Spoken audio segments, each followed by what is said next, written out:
आज हम पढ़ेंगे वर्ग माध्य मूलमान, प्रत्यावर्ती धारा का वर्ग माध्य मूलमान। इसे हम IRMS से डिनोट करते हैं। IRMS प्रत्यावर्ती धारा का वर्ग माध्य मूलमान, जिसको हम डिनोट करते हैं IRMS, रूट मीन स्क्वायर। प्रत्यावर्ती धारा का जो वर्ग माध्य मूलमान होता है वह एक पूर्ण चक्र में धारा के वर्ग का माध्य के वर्गमूल के बराबर होता है, जिसको हम IRMS से दर्शाते हैं। यहाँ पर IRMS बराबर होता है 0 to t I का स्क्वायर dt बटे t।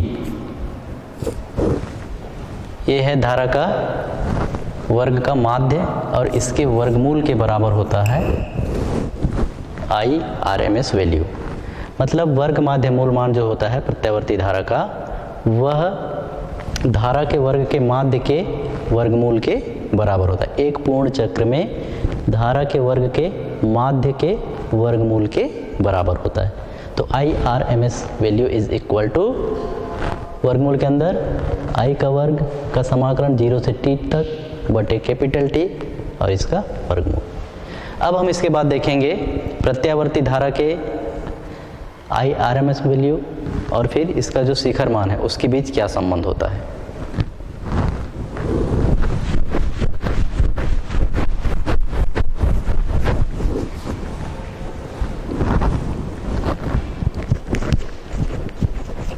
IRMS और I0 के मध्य संबंध। IRMS मतलब धारा का वर्ग माध्य मूल और I0 का मतलब शिखर मान। इन दोनों के बीच क्या संबंध होता है उसके बारे में हम देखते हैं। माना t समय में धारा का तात्क्षणिक मान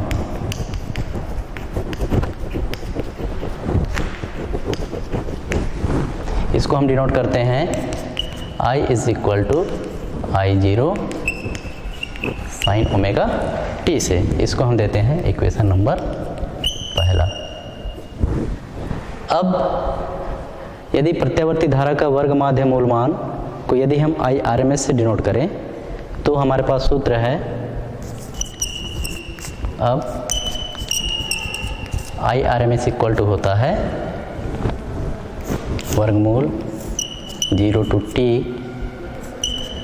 I का स्क्वायर dt बटे t इसका वर्गमूल। इसको दे देते हैं हम इक्वेशन नंबर दूसरा। इस प्रकार से अतः समीकरण 2 से देखिए यहाँ पर, अतः समीकरण 2 से हो जाएगा, इसको अपन वर्गमूल हटाने के लिए दोनों पक्षों का वर्ग कर देते हैं, तो हो जाएगा I स्क्वायर IRMS का square is equal to root हट जाएगा और यहाँ पर मिलेगा हमको 1/t 0 to t समाकलन होगा आपका I के वर्ग का इंटू dt। अब हम यहाँ पर I का मान समीकरण नंबर 1 से रखेंगे। समीकरण नंबर 1 से, समीकरण नंबर 1 से हमको मिल जाएगा IRMS का स्क्वायर इज इक्वल टू 1/कैपिटल T 0 to t।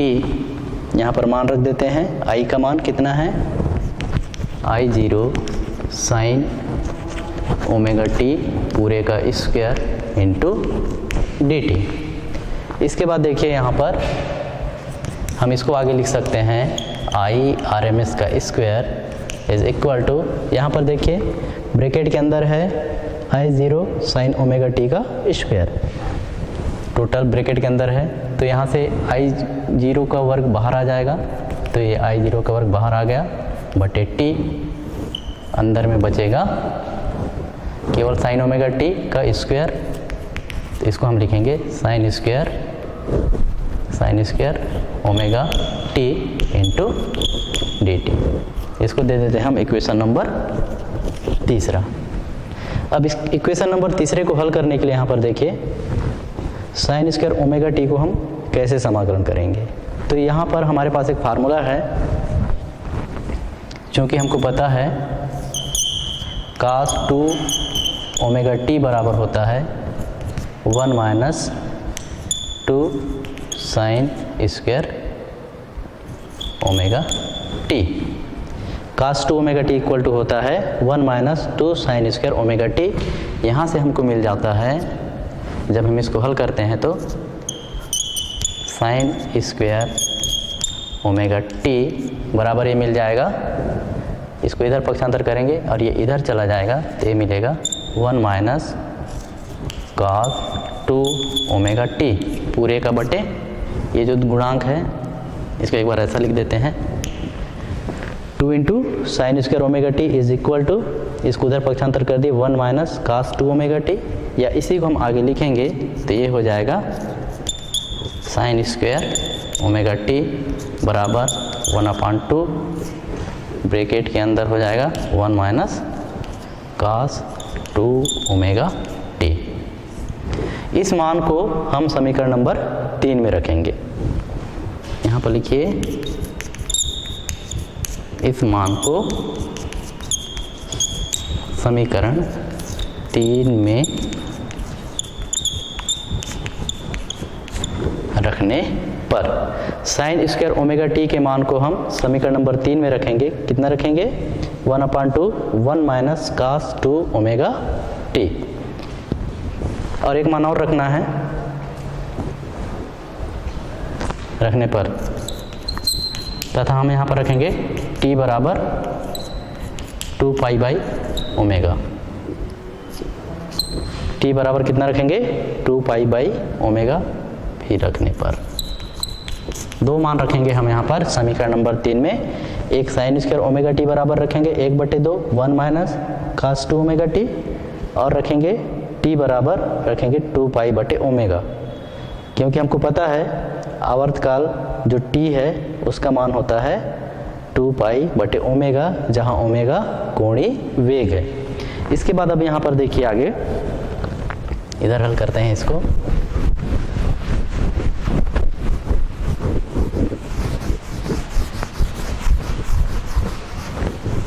ये हमको मिल जाता है I/RMS का square is equal to I0 का वर्ग बटे t। अब इसका समाकलन कहाँ से कहाँ तक होगा, 0 से t का मान रखेंगे 2 पाई बटे ओमेगा, तो यहाँ पर लिखते हैं 2 पाई बटे ओमेगा, और यहाँ पर मान रख देते हैं साइन स्क्वायर ओमेगा टी का मान ये है हमारा 1/2 1 minus cos 2 omega T into D T. इसके बाद देखिए हम इसी को हम आगे लिख सकते हैं I/RMS का स्क्वायर इज इक्वल टू 1/2 बाहर आ जाएगा, ये हो जाता है I0 का स्क्वायर बटे 2 इंटू टी 0 टू 2 पाई बटे ओमेगा ब्रैकेट में 1 minus cos 2 into omega T into D T. और जब हम इसका समाकलन करते हैं तो ये हमको मिलेगा I/RMS का square is equal to I0 का स्क्वायर बटे 2t। इसका समाकलन करेंगे तो पहले इसका समाकलन होगा, तो इसका समाकलन हो जाएगा 1 का t के सापेक्ष समाकलन t होगा, तो t minus cos 2 omega t का जो समाकलन होता है, वैसे जैसे cos थीटा का जो समाकलन होता है वह sin थीटा के बराबर होता है, तो उसी प्रकार से यहाँ पर cos 2 ओमेगा टी का जो समाकलन होगा वह होगा sin 2 ओमेगा टी बटे, क्योंकि यहाँ पर टी के स्थान पर 2 ओमेगा टी है, इसलिए यहाँ पर ओमेगा बटे में आता है। तो उसको हम ऐसा लिख सकते हैं, यहाँ पर देखिए ये हो जाएगा t minus sine 2 omega t पूरे का बटे ओमेगा ब्रैकेट क्लोज। एक का समाकलन टी के बराबर होगा और cos 2 ओमेगा टी का समाकलन हो जाएगा साइन 2 ओमेगा टी बटे ओमेगा। ठीक है, इसके बाद यहाँ पर देखिए, इसके बाद ये हो जाता है, अच्छा इधर लिमिट रखना पड़ेगा 0 2 पाई बटे ओमेगा। अब इसके बाद आगे देखिए, अब लिमिट अप्लाई करेंगे तो यहाँ पर लिख सकते हैं हम आई आर एम एस का square is equal to I zero का स्क्वायर बटे 2t। टी का मान हम यहाँ पे रखेंगे, टी का मान कितना रखना है हमको, यहाँ पे नहीं रखे हैं, 2 पाई बटे ओमेगा। तो यहाँ पर रखिए टी का मान 2 पाई बटे ओमेगा। उसके बाद इसको हम आगे लिखेंगे तो हम इसको कितना लिख सकते हैं, अब यहाँ पर लिमिट अप्लाई कीजिए, तो लिमिट अप्लाई करेंगे तो 2 पाई बटे ओमेगा माइनस 0 माइनस यहाँ पर फिर से अप्लाई कीजिए साइन 2 ओमेगा इंटू 2 पाई बटे ओमेगा माइनस टी का मान 0 रखेंगे तो ये 0 हो जाएगा। या इसी को हम आगे लिख सकते हैं, यहाँ पर आई आर एम एस का स्क्वायर इज इक्वल टू, ये कितना हो जाएगा, आई स्क्वायर इंटू ओमेगा बटे 2 इंटू 2 4 पाई। या इसी को हम आगे लिखेंगे तो यहाँ पर लिख सकते हैं, ये हो जाएगा 2 पाई बटे ओमेगा माइनस ओमेगा से ओमेगा कैंसिल हो जाएगा, तो यहाँ पर मिलेगा साइन 4 पाई बटे ओमेगा ब्रैकेट क्लोज। अब यहाँ पर देखिए I square R M S is equal to I zero का वर्ग ओमेगा बटे 4 पाई इंटू 2 पाई बटे ओमेगा। साइन 4 पाई का मान होता है 0 के बराबर, तो ये पूरा टर्म्स भी 0 के बराबर हो जाएगा।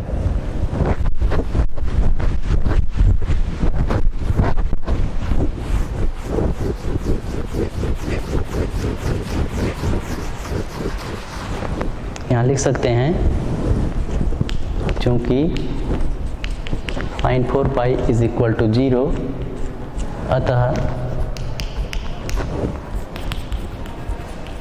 आई आर एम एस का स्क्वायर इज इक्वल टू हो जाएगा आई जीरो का स्क्वायर इंटू ओमेगा बटे 4 पाई इंटू ब्रैकेट में केवल 2 पाई बटे ओमेगा ही यहाँ पर आएगा। अब यहाँ पर देखिए कौन कौन सा कैंसिल हो रहा है, ओमेगा से ओमेगा कट जाएगा और पाई से पाई और 2 से 4, ये मिल जाता है आई आर एम एस का square is equal to I zero का स्क्वायर बटे नीचे में बचेगा 2, ओमेगा से ओमेगा कैंसिल हो गया, पाई से पाई और 2 से 4 कटेगा 2 बार। तो इस प्रकार से हमको मिला यहाँ पर आई आर एम एस का square is equal to I zero का स्क्वायर बटे 2, या इसी को हम आगे लिख सकते हैं I R M S equal to, इधर आ जाएगा आई जीरो बटे रूट 2, या इसका जो मान होता है वह होता है, इसको हम दे देते हैं नेक्स्ट इक्वेशन नंबर 4 नंबर। तो आई आर एम एस का मान होता है आई जीरो बटे रूट 2, या हम इसी को लिख सकते हैं I R M S equal to 0.707 into I zero. ये आई आर एम एस और आई जीरो के मध्य संबंध है। यहाँ आई आर एम एस प्रत्यावर्ती धारा का रूट मीन स्क्वायर वैल्यू है और आई जीरो प्रत्यावर्ती धारा का शिखर मान है। इसको दे सकते हैं हम इक्वेशन नंबर 5। इसी प्रकार प्रत्यावर्ती वोल्टेज का रूट मीन स्क्वायर जो वैल्यू होता है वह होता है, यहाँ पर नीचे लिख देते हैं, इसी प्रकार Vrms इज इक्वल टू होता है V0/√2। प्रत्यावर्ती वोल्टेज का रूट मीन स्क्वायर जो वैल्यू जो होता है वह होता है Vrms इक्वल टू V0/√2 के बराबर। अब इससे संबंधित एक न्यूमेरिकल प्रश्न देख लेते हैं।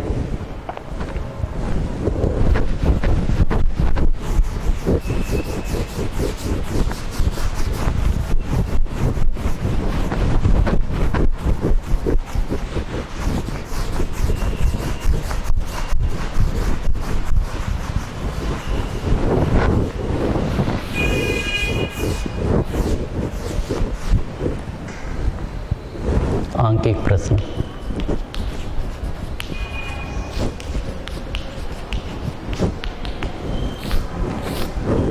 प्रश्न लिख लीजिए।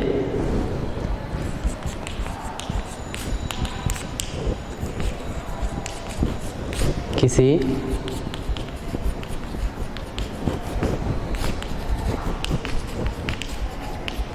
प्रत्यावर्ती धारा को I बराबर 20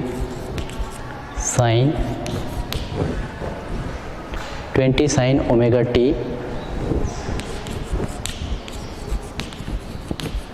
से व्यक्त किया जाता है,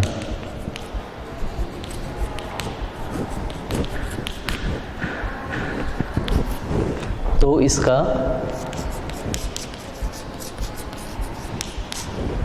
इसका वर्ग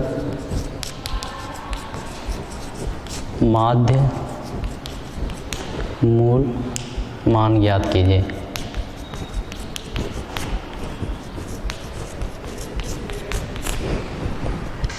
हमारे पास क्वेश्चन है, किसी प्रत्यावर्ती धारा को I is equal to 20 sin omega t से व्यक्त किया जाता है, तो इसका वर्ग माध्य मूल मान ज्ञात कीजिए। इसका हल देख लीजिए।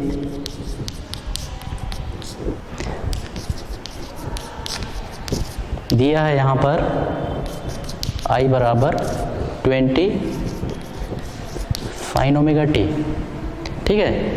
अतः यहाँ I0 का मान कितना है, 20 एम्पियर। अतः यहाँ पर I0 बराबर है 20 एम्पियर। और हमारे पास सूत्र है, क्योंकि Irms बराबर जो फार्मूला होता है वह होता है I0/√2। Irms बराबर होता है I0/√2। इस सूत्र में हम मान रखेंगे तो हमको Irms का मान प्राप्त हो जाएगा।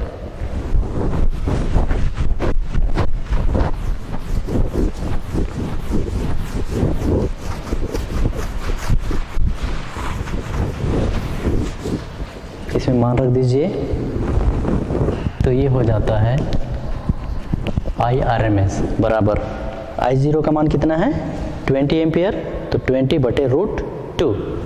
तो यहाँ पर हो जाएगा ये 20/√2, या इसको जब अपन हल करेंगे तो ये मिलेगा हमको Irms इज इक्वल टू, इसको इस प्रकार से हल करेंगे, हर का परिमेयकरण कर देते हैं, √2/√2।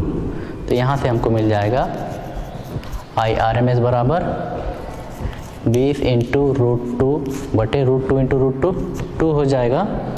और ये हमको मिलेगा Irms इज इक्वल टू, 2 से इसको डिवाइड करेंगे, ये 10 बार में जाएगा, ये मिलेगा हमको 10√2, इतना एम्पियर। तो ये हमारा आंसर है। ठीक है, तो यहाँ पर देखिए, जो प्रश्न पूछता है इसी प्रकार का होता है।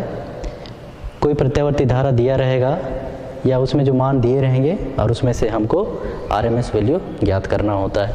तो यहाँ पर देखिए, कृषि प्रत्यावर्ती धारा को I बराबर 20 sin ओमेगा t से व्यक्त किया जा रहा है, तो इसका हमको क्या ज्ञात करना था, वर्ग माध्य मूल का मान ज्ञात करना था। तो यहाँ पे हमको पता है I बराबर होता है I0 sin ओमेगा टी, तो उससे हम कंपेयर किए तो I0 का मान हमको मिला 20 एम्पियर, और हमारे पास फार्मूला है IRMS is equal to I0 बटे √2। इसमें हमने I0 का मान रखा 20 बटे √2, इसको हल किए तो हमको प्राप्त हुआ IRMS वैल्यू 10 इंटू √2 एम्पियर।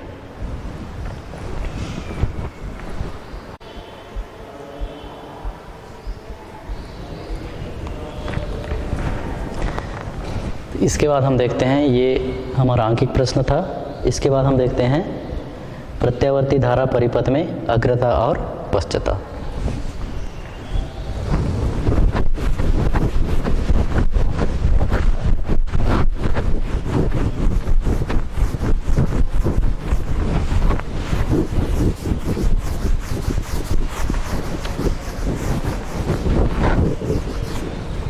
हमारा अगला टॉपिक है प्रत्यावर्ती धारा परिपथ में अग्रता और पश्चता।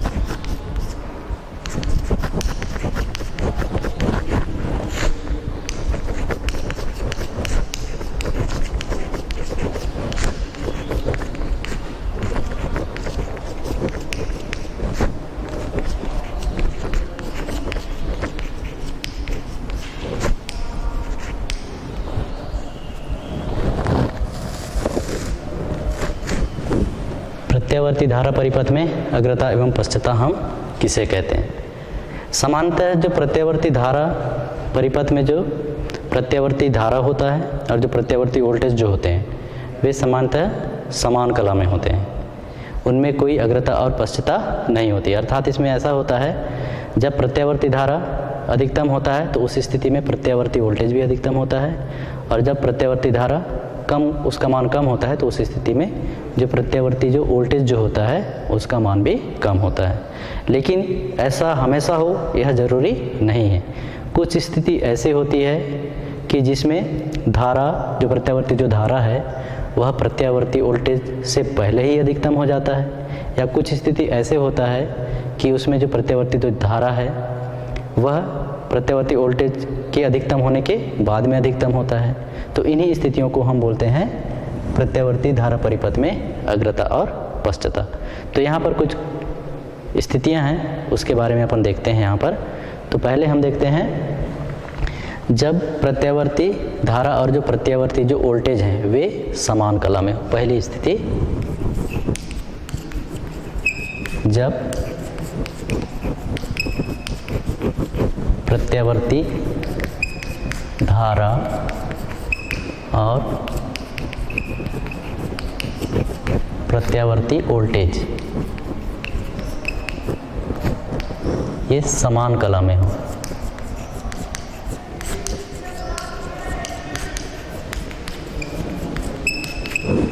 जब प्रत्यावर्ती धारा और प्रत्यावर्ती वोल्टेज समान कला में हो तो उस स्थिति में क्या होता है?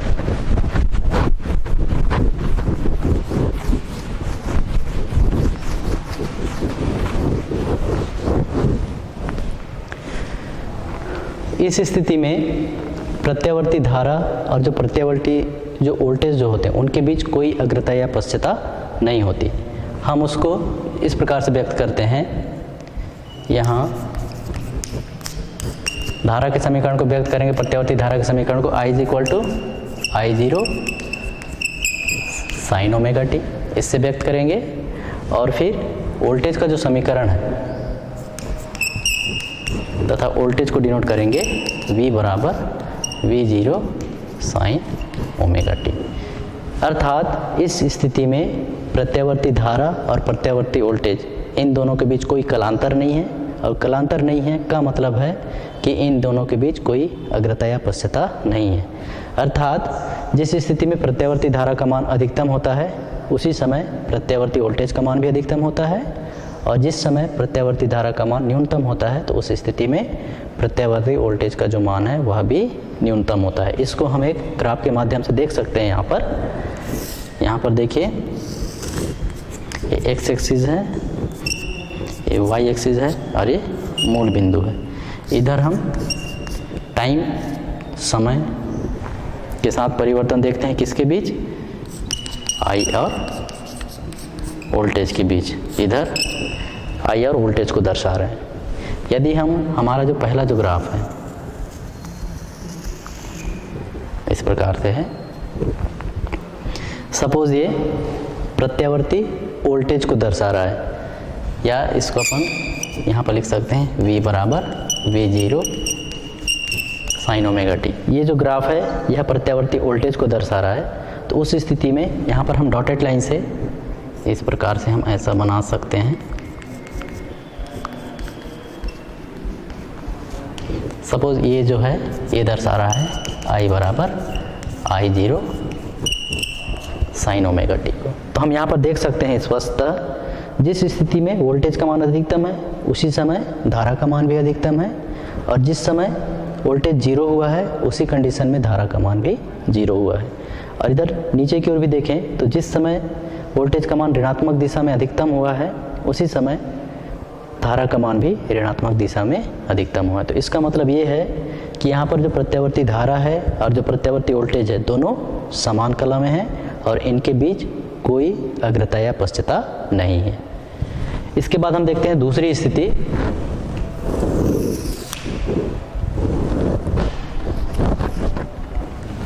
यहाँ पर यदि प्रत्यावर्ती धारा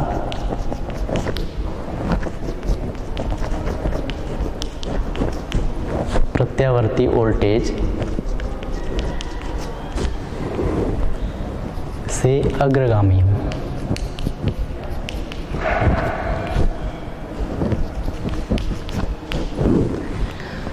दूसरी स्थिति है यदि प्रत्यावर्ती धारा प्रत्यावर्ती वोल्टेज से अग्रगामी हो। तो इस स्थिति में हम धारा के समीकरण को दर्शाएंगे I is equal to I0 sine omega t plus phi, तथा वोल्टेज का समीकरण होगा प्रत्यावर्ती वोल्टेज का V is equal to V0 sine omega t. यहाँ पर देखिए प्रत्यावर्ती धारा प्रत्यावर्ती वोल्टेज से अग्रगामी, कितना अग्रगामी है यहाँ पर देखिए, इनके बीच कलांतर कितना है फाई। का मतलब ये है यहाँ पर जो प्रत्यावर्ती जो धारा है वह वोल्टेज से कितना आगे है, फाई के बराबर आगे है। तो हम इसके समीकरण को ऐसा डिनोट कर सकते हैं I is equal to I0 sine omega t plus phi, और वोल्टेज के समीकरण को डिनोट करेंगे V is equal to V0 sine omega t से। अथवा इसका दूसरा, इसको हम दूसरे शब्दों में ऐसा भी बोल सकते हैं, अथवा यदि I बराबर हम डिनोट कर रहे हैं I0 साइन ओमेगा टी से, तो हम वोल्टेज को डिनोट करेंगे V is equal to V0 sine omega t minus phi से। या दूसरे शब्दों में हम इसको कैसे कहेंगे, प्रत्यावर्ती वोल्टेज प्रत्यावर्ती धारा से पश्चगामी है। कितना पश्चगामी है, फाई। ठीक है, तो यहाँ पर हम इसको लिखे हैं I बराबर I0 sine omega t plus phi, और V बराबर लिखे हैं V0 साइन ओमेगा टी। इसका मतलब है प्रत्यावर्ती धारा प्रत्यावर्ती वोल्टेज से अग्रगामी है, या दूसरे शब्दों में इसको बोल सकते हैं प्रत्यावर्ती वोल्टेज प्रत्यावर्ती धारा की पश्चगामी है। कितना, फाई के बराबर। यहाँ फाई कलांतर है, यहाँ पर फाई का मान क्या है, कलांतर है। और इसका यदि अपन ग्राफ देखें तो ग्राफ भी देख सकते हैं। इसका ग्राफ देखिए इधर,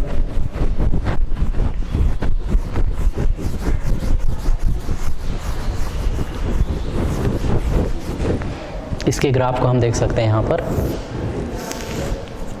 ये एक्स एक्सिस है, ये वाई एक्सिस है, मूल बिंदु है, इधर समय, इधर हमारा आई और वोल्टेज। इस दिशा में हम प्रत्यावर्ती धारा और वोल्टेज को दर्शा रहे हैं। यहाँ पर देखिए, मान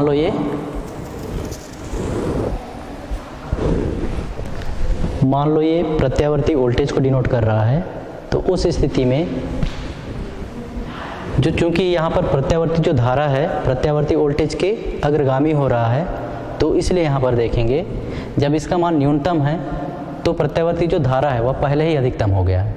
तो यहाँ से चालू होगा, और जैसे ये न्यूनतम हुआ यहाँ पर ऋणात्मक दिशा में अधिकतम हो गया, और फिर जब ये ऋणात्मक दिशा में अधिकतम हुआ तो यहाँ पर प्रत्यावर्ती जो धारा है वो न्यूनतम हुआ, और फिर यहाँ पर न्यूनतम था तो यहाँ पे अधिकतम, और फिर ये न्यूनतम। इस प्रकार से हम इसको दर्शा सकते हैं। ये है हमारा voltage V = V0 sine omega t से दर्शाएंगे, और इसको हम दर्शाएंगे I बराबर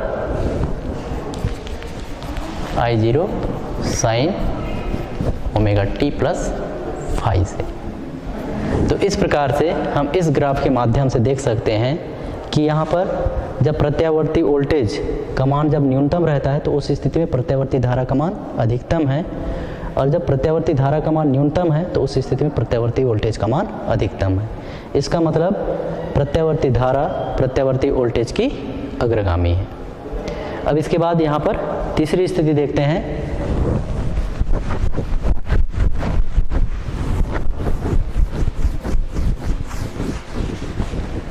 तीसरी स्थिति है यदि प्रत्यावर्ती धारा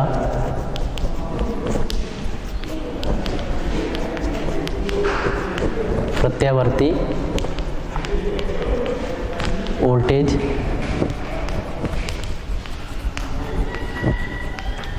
से पश्चगामी हो। यहाँ पर हम स्थिति देख रहे हैं यदि प्रत्यावर्ती धारा प्रत्यावर्ती वोल्टेज से पश्चगामी हो, तो इस स्थिति में हम यहाँ पर I बराबर I0 sine omega t minus phi लेंगे, तथा वोल्टेज का मान होगा V बराबर V0 साइन ओमेगा टी। तो यहाँ पर देखिए प्रत्यावर्ती धारा को हम कौन से समीकरण से डिनोट कर रहे हैं? प्रत्यावर्ती धारा के समीकरण को हम डिनोट कर रहे हैं I बराबर I0 sine omega t minus phi, और प्रत्यावर्ती वोल्टेज के समीकरण को हम डिनोट कर रहे हैं V बराबर V0 साइन ओमेगा टी। का मतलब ये है कि प्रत्यावर्ती धारा कितना कम है? Minus phi. इसका मतलब वोल्टेज से कितना पीछे है? फाई के बराबर। का मतलब ये है कि इस स्थिति में जब समीकरणों को व्यक्त किया जाता है, दो समीकरणों को एक साथ, तो उस स्थिति में जो प्रत्यावर्ती जो धारा है वह प्रत्यावर्ती वोल्टेज के पश्चगामी है। कितना पश्चगामी है? तो इनके बीच कालांतर कितना है? फाई के बराबर। अथवा इसी को हम ऐसा भी डिनोट कर सकते हैं, अथवा I बराबर यदि हम I0 साइन ओमेगा टी लिखें तथा V बराबर V0 sine omega t plus phi लिखें, तो उस स्थिति में क्या होगा? यहाँ पर देखिए जो प्रत्यावर्ती जो धारा है वह प्रत्यावर्ती वोल्टेज के कैसा है? पश्चगामी है। या दूसरे शब्दों में ऐसा बोल सकते हैं कि जो प्रत्यावर्ती जो वोल्टेज है वह प्रत्यावर्ती जो धारा है उससे कितना अग्रगामी है? फाई के, जो ये फाई जो मान है उसके अग्रगामी है। इसको हम दो तरीके से कह सकते हैं। यहाँ पर यदि प्रत्यावर्ती धारा प्रत्यावर्ती वोल्टेज से पश्चगामी है तो निश्चित रूप से जो प्रत्यावर्ती जो वोल्टेज होगा वह प्रत्यावर्ती धारा के अग्रगामी होता है। हम इसको ग्राफ के माध्यम से भी देख सकते हैं। इसका ग्राफ देखिए यहाँ पर।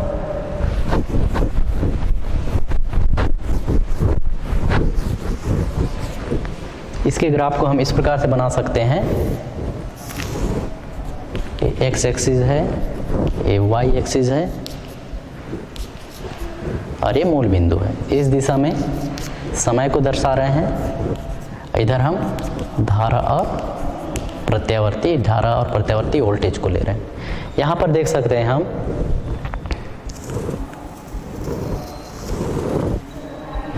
यदि ये जो ग्राफ है, सपोज ये ग्राफ किसको डिनोट करे? प्रत्यावर्ती वोल्टेज को डिनोट करे, और इसका मान कितना है? V बराबर V0 साइन ओमेगा टी। तो यहाँ पर चूंकि प्रत्यावर्ती धारा प्रत्यावर्ती वोल्टेज से पश्चगामी है, इसलिए जब इसका मान अधिकतम होगा तो उस स्थिति में जो प्रत्यावर्ती जो धारा है उसका मान न्यूनतम होता है। यहाँ से चालू होगा। इसका जब अपन ग्राफ बनाएंगे तो इस प्रकार से बनेगा। जब इसका अधिकतम होगा तो इसका मान न्यूनतम हो जाएगा।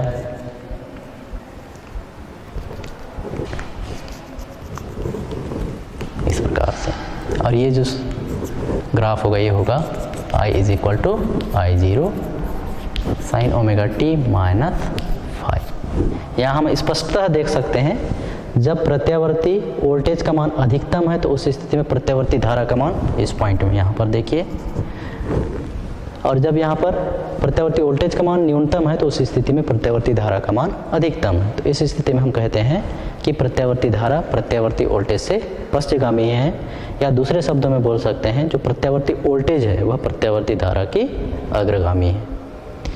तो ये हो गया प्रत्यावर्ती धारा परिपथ में अग्रता और पश्चता। इसके बाद हम देखते हैं हमारा अगला पॉइंट है फेजर आरेख।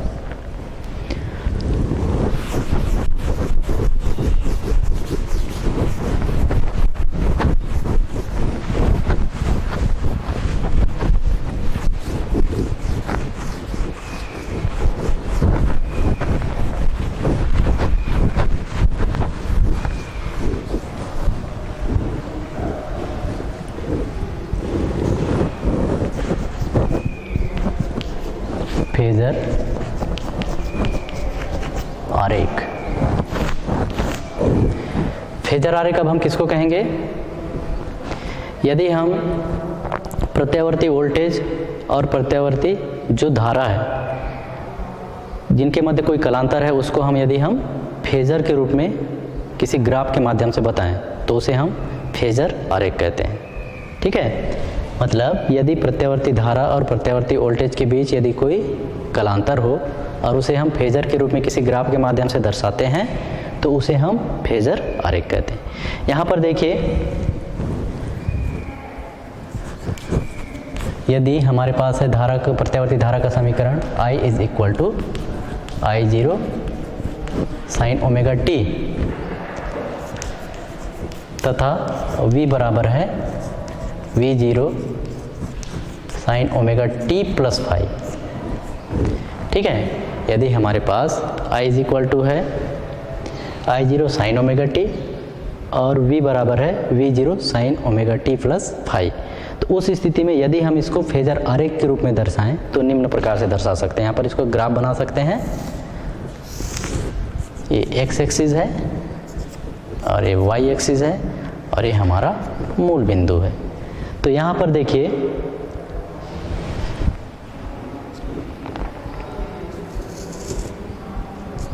सपोज ये I0 को प्रदर्शित करें तो उस स्थिति में ये वाला जो पॉइंट है ये काहे को दर्शाएगा? I को दर्शाएगा। अब उसके बाद फिर इससे जो वोल्टेज जो है कितना अग्रगामी है? फाई। ये जो कोण होता है ये ओमेगा टी के बराबर होता है। तो यदि हम इसको V0 से डिनोट करें तो इधर से ये वाला जो मान होगा, यहाँ पर जो मान होगा वह प्रत्यावर्ती वोल्टेज के तात्क्षणिक मान को दर्शाता है और ये वाला जो पॉइंट है वह प्रत्यावर्ती वोल्टेज के प्रत्यावर्ती धारा के तात्क्षणिक मान को दर्शाता है। तो उस स्थिति में ये जो इनके बीच का जो कोण है ये किसके बराबर होगा? फाई के बराबर होगा। तो इस प्रकार से जो दर्शाया जाता है यहाँ पर प्रत्यावर्ती धारा और प्रत्यावर्ती वोल्टेज को हम फेजर के रूप में दर्शा रहे हैं, तो इसे हम कहते हैं फेजर आरेख। इसी प्रकार से हम कला आरेख भी खींच सकते हैं।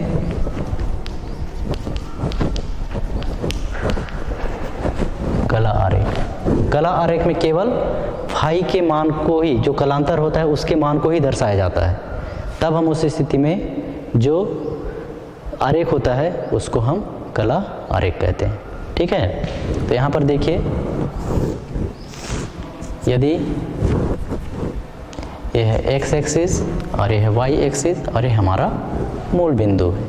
यदि यहाँ पर इस दिशा में हम धारा को दर्शा रहे हैं I0 को, तो उस स्थिति में यहाँ पर हम किसको दर्शाएंगे? V0 को दर्शाएंगे और इनके बीच जो कलांतर जो है वह कितना है? फाई के बराबर है। तो इस स्थिति में हम यहाँ पर देख सकते हैं कि जो I0 है और V0 केवल इन्हीं के बीच जो कलांतर के आधार पर यहाँ पर जो ग्राफ खींचा गया है, इसलिए हम इसको बोलते हैं कला आरेख। इसको हम बोलते हैं कला आरेख, और ये जो डायग्राम है ये कहलाता है फेजर आरेख। तो फेजर आरेख के रूप में इस प्रकार से डायग्राम बनता है और कला आरेख के रूप में इस प्रकार से डायग्राम बनता है। तो इस प्रकार से हमने आज के कालखंड में देखा वर्ग माध्य मूलमान, प्रत्यावर्ती धारा का वर्ग माध्य मूलमान देखा।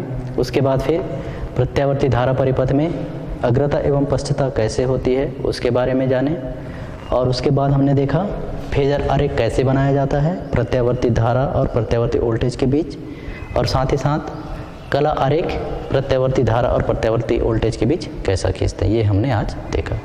धन्यवाद।